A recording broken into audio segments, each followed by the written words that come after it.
Lorsqu'il toucha pour la première fois la mer, le Titanic était le plus gros objet mouvant jamais sorti des mains de l'homme. Pas étonnant qu'il ait inspiré la production du plus grand film jamais réalisé. Dirigé par James Cameron, un génial producteur canadien, le film a coûté 200 millions de dollars américains. Il a fallu 85 ans pour voir ce qui s'est véritablement passé cette nuit-là.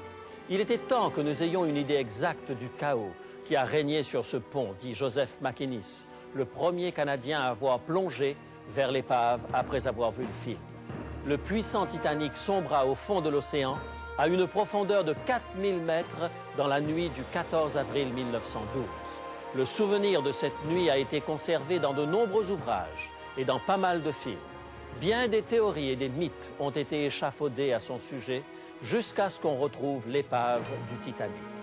Pourquoi cette histoire survit-elle avec tant de persistance? Contient-elle quelques leçons pour nous qui sommes à l'aube du XXIe siècle?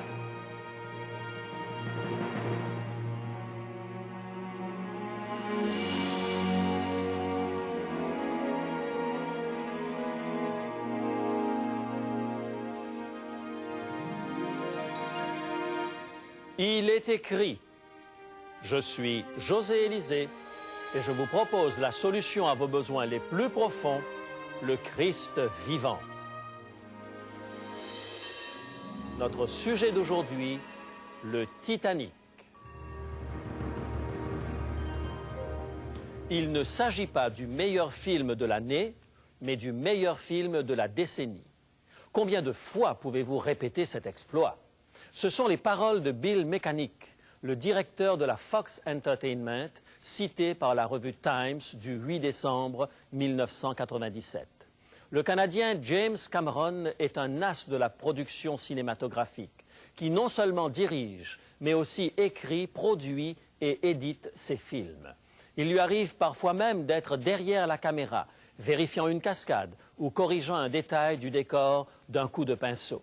Il dit « C'est mon 4e film consécutif à être désigné comme le film le plus coûteux de l'histoire. » La construction du véritable Titanic a coûté 7 millions de dollars en 1911, un demi-milliard de dollars actuels.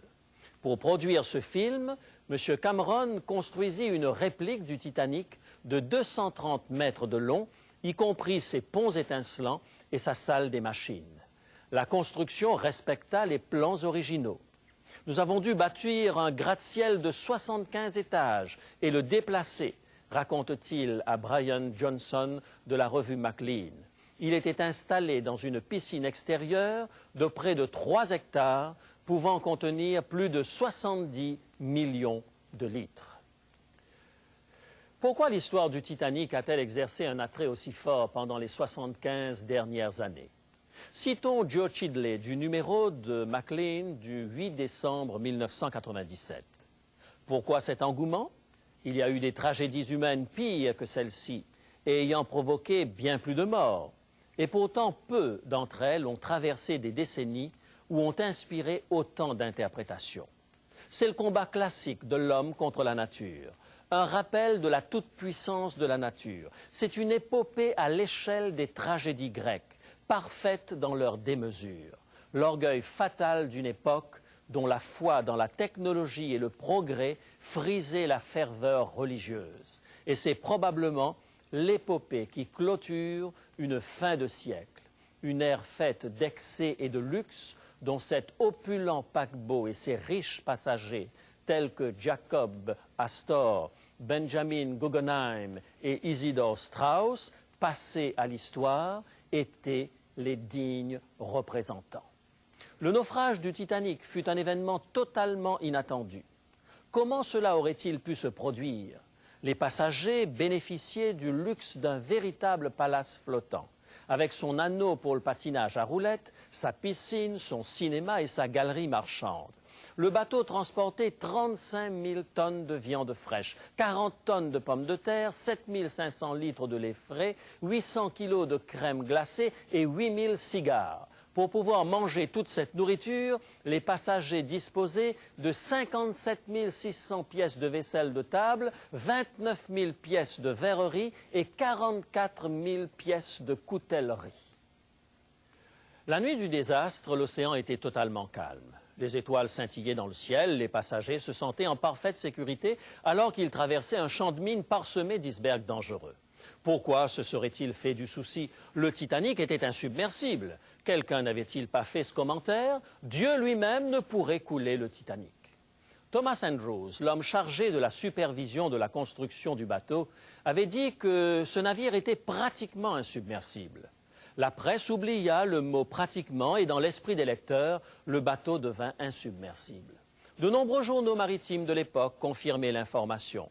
La coque avait été divisée en 16 compartiments étanches, scellés par d'énormes portes étanches. Le bateau était supposé pouvoir continuer de flotter, même si 2 de ses compartiments étaient inondés.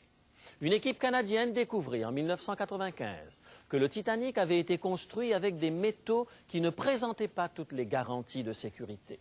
Il fut aussi découvert que les rivets du Titanic étaient défectueux, que le gouvernail était trop petit et que le bateau naviguait trop rapidement dans des eaux glacées. La plupart des passagers et une bonne partie de l'équipage croyaient que le bateau ne pouvait pas couler. C'est pourquoi beaucoup de canots de secours descendus du Titanic s'éloignèrent du navire à moitié vide. Bien des gens ne voulant embarquer dans un canot de sauvetage inconfortable pour remonter ensuite dans le navire quand l'alerte serait passée. Le dimanche 14 avril à 9h30, le Titanic entra en contact avec Cape Race à Terre-Neuve et la salle de radio s'anima lorsque Jack Phillips et Harold Bride commencèrent à envoyer les messages de routine des passagers à leurs amis, leurs parents et leurs contacts d'affaires. Les opérateurs radio avaient reçu 7 messages signalant la présence d'icebergs envoyés par d'autres bateaux voguant dans le secteur. Ces messages furent transmis au capitaine Smith et aux officiers, qui les considérèrent non comme des menaces réelles, mais comme des informations normales à cette époque de l'année. À 9h40, le Mesaba envoya un message urgent indiquant la présence d'une importante plaque de glace sur l'itinéraire du Titanic. Ce message fut laissé de côté en attendant le moment favorable pour le remettre au capitaine. Malheureusement, ce message ne parvint jamais au capitaine. Tout en haut, dans le hunier, Frédéric Fleet scrutait les ténèbres de cette nuit calme et sans lune. Il était environ 11h30 quand il remarqua un objet noir droit devant. Il savait qu'il s'agissait de glace. Sur la passerelle, le premier officier Murdoch ordonna « Arrière, toutes !» et « Tribord, toutes !» Lentement, le bateau commença à virer et il semblait pouvoir éviter la glace. Quand ils entendirent un crissement étrange, Murdoch sut qu'ils avaient heurté un iceberg, le pire cauchemar d'un marin. Il ordonna immédiatement la fermeture des portes étanches. Peu après la collision, Thomas Andrews rencontra le capitaine Smith. C'est pendant cette réunion qu'Andrews affirma que le navire était condamné. La coque avait été ouverte sur plus de 60 mètres et les 6 premiers compartiments étaient inondés. La majorité des passagers ne se rendirent pas compte de la collision. Certains perçurent une légère vibration et entendirent le bruit d'un frottement. Quand le bateau ralentit puis s'arrêta en plein milieu de l'Atlantique, les passagers se demandèrent pourquoi. Certains coururent sur le pont supérieur pour obtenir des informations. Un passager vit un énorme iceberg passer tout près du navire. Et un autre, installé dans le fumoir, sentit l'impact et courut sur le pont pour voir ce qui se passait. Il vit une énorme montagne de glace s'élevant de 15 mètres au-dessus du pont supérieur.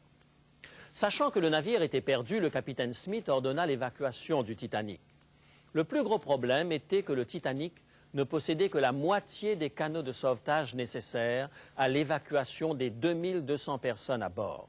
Les règlements britanniques, complètement désuets, n'exigeaient que 16 canots de sauvetage pour tout navire de plus de 10 000 tonnes.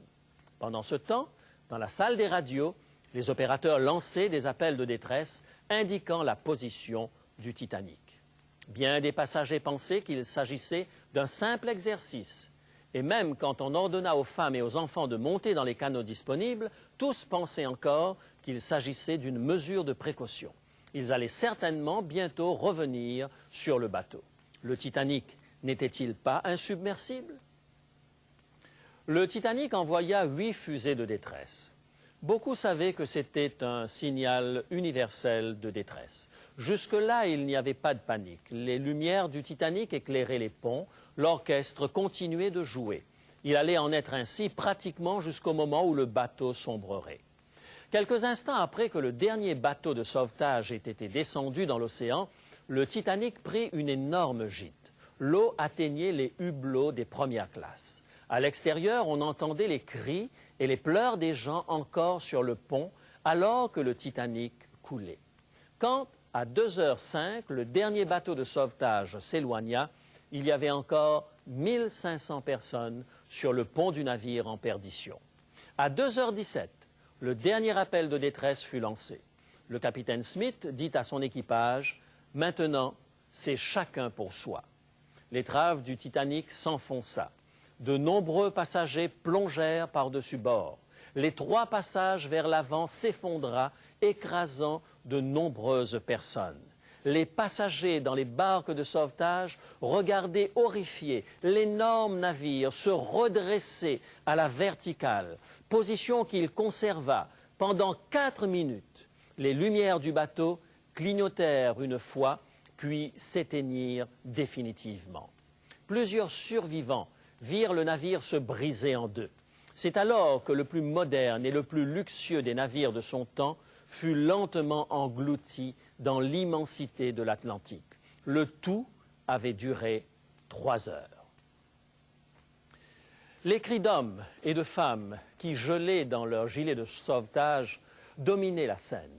Le tumulte se poursuivit pendant 40 minutes jusqu'à ce que les eaux glacées de l'Atlantique Nord aient fait taire à jamais ceux qui n'avaient pas pris place dans les canots de sauvetage. Bientôt, il ne restait plus que les ténèbres. Les hurlements des mourants hanteraient les survivants pour le reste de leur vie. Quand le jour se leva, des icebergs colossaux les entouraient et la mer était parsemée de corps flottant à perte de vue. Des 2208 passagers et membres d'équipage, seuls 705 survécurent, tous dans les canots de sauvetage. Le Carpathia était l'un des navires les plus proches du Titanic, à environ 100 km au sud-est. Il reçut les appels de détresse du Titanic à 12h25 et fonça vers lui à toute vapeur. Mais il savait qu'il ne pourrait pas arriver à temps. À 4 heures du matin, les passagers du premier canot de sauvetage aperçurent les feux du Carpathia à l'horizon. À 8h50, le navire quitta le secteur en direction de New York, emportant 705 survivants. Plus tard, 328 corps furent retrouvés flottant dans le secteur. 90 ans se sont écoulés depuis la tragédie et le monde entier continue d'être fasciné par cette catastrophe. Le désastre de 1912 nous rappelle un autre événement qui eut lieu il y a de cela 4000 ans. La population du monde allait être emportée par les eaux. Dieu dit à Noé de construire un canot de sauvetage gigantesque. Ses contemporains ne le prirent pas au sérieux. Ils se moquaient de ce pauvre Noé. Pourquoi aurait-il besoin d'un canot de sauvetage? Leur monde était insubmersible. Son mode de construction faisait de l'arche un objet de risée, voire même un attrait touristique. Les antédiluviens ne considéraient pas l'arche de Noé comme un canot de sauvetage capable de préserver du déluge à venir. Mais comme les gens de l'insubmersible Titanic, ils furent pris par surprise. Tous ceux qui étaient dans l'arche de Noé survécurent. Tous ceux qui étaient à l'extérieur de l'arche périrent. Seule l'épaisseur d'une planche séparait les sauvés des perdus.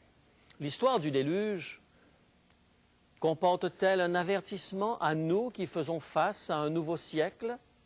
Jésus le pensait. Et c'est pour cela qu'il nous a laissé un avertissement à propos des derniers moments de l'histoire du monde. Nous trouvons ces paroles dans l'évangile de Matthieu, chapitre 24, les versets 37 et 39. Matthieu, chapitre 24, versets 37 et 39. Ce qui arriva au temps de Noé arrivera de même à l'avènement du Fils de l'homme. Car dans les jours qui précédèrent le déluge, les hommes mangeaient et buvaient, se mariaient et mariaient leurs enfants, jusqu'au jour où Noé entra dans l'arche. Ils ne se doutèrent de rien, jusqu'à ce que le déluge vînt et les emporte à tous. Il en sera de même à l'avènement du Fils de l'homme. Comme il en fut, ainsi il en sera. Deux époques comparables, le temps de Noé et le nôtre. Les parallèles sont évidents. Une foi exagérée, frisant l'arrogance dans la technologie et le progrès, une augmentation de la criminalité et une chute de la moralité, une confiance aveugle dans la permanence de la vie et une certitude que demain ne sera pas différent d'aujourd'hui. Notre civilisation est un océan parsemé d'icebergs trompeurs. La une de nos journaux nous avertissent de cauchemars écologiques, de réchauffement global de la température, d'épidémies de virus sans remède, d'épouvantables moyens de destruction entre les mains de despotes irresponsables. Comme l'équipe du Titanic, nous recevons aussi des messages d'avertissement. Les Écritures ne laissent aucun doute sur les temps dans lesquels nous vivons. Merci à Dieu de ce qu'il a pourvu à une porte de sortie. Il y a amplement de place pour chacun dans le canot de sauvetage. Vous avez probablement entendu depuis votre enfance ces paroles de l'évangile de Jean, au chapitre 3 et le verset 16. Évangile de Jean, chapitre 3 et le verset 16. Car Dieu a tant aimé le monde qu'il a donné son Fils unique, afin que quiconque croit en lui ne périsse point, mais qu'il ait la vie éternelle. Jésus est notre canot de sauvetage. Nous avons le choix entre la vie et la mort. Il y a suffisamment de place dans le canot. Pourquoi répéter les erreurs fatales commises en 1912 dans l'Atlantique Nord? La promesse de Jésus est claire, « Je ne mettrai pas dehors celui qui vient à moi ». Évangile de Jean, chapitre 6, verset 37. Il est triste de constater que la prophétie biblique, pour la majorité de nos concitoyens, ne les conduira malheureusement pas à la vie.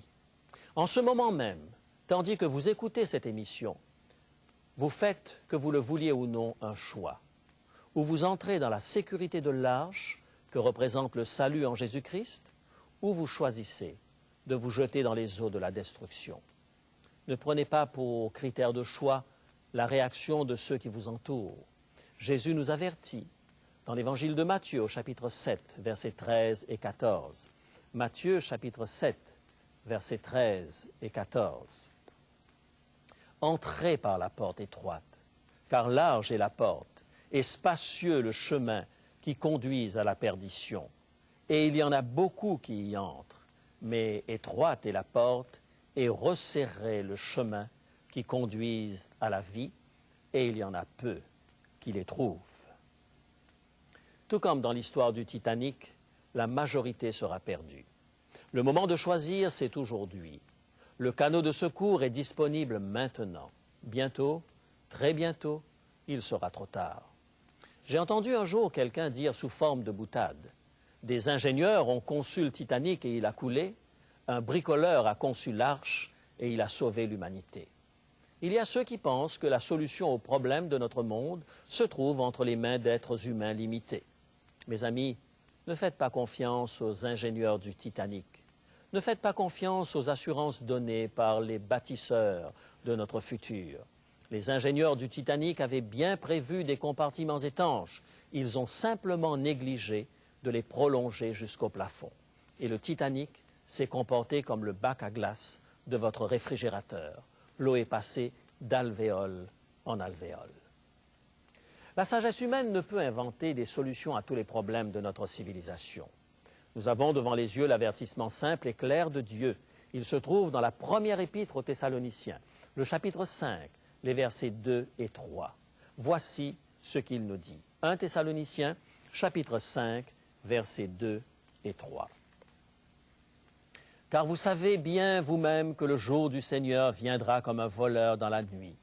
Quand les hommes diront paix et sûreté, alors une ruine soudaine les surprendra, comme les douleurs surprennent la femme enceinte, et ils n'échapperont point. Soudainement, des contractions annoncent que le processus de la naissance s'est mis en route. Prêt ou pas, le moment est arrivé. Il y a quelque chose d'encourageant dans l'illustration que la Bible utilise en comparant le retour de Jésus à la naissance d'un enfant. Les douleurs de l'enfantement sont extrêmement douloureuses, mais elles sont le signe que quelque chose de merveilleux est sur le point de se produire, la naissance d'un précieux enfant. Un jour nouveau se lève apportant le bonheur parfait à tous ceux qui ont choisi de prendre place dans le canot de sauvetage. Ce jour sera tragique uniquement pour ceux qui auront refusé d'y trouver refuge. Le naufrage du Titanic fut une tragédie pour 1500 personnes et leurs bien-aimés. La seconde venue de Jésus sera une tragédie pour des millions de gens.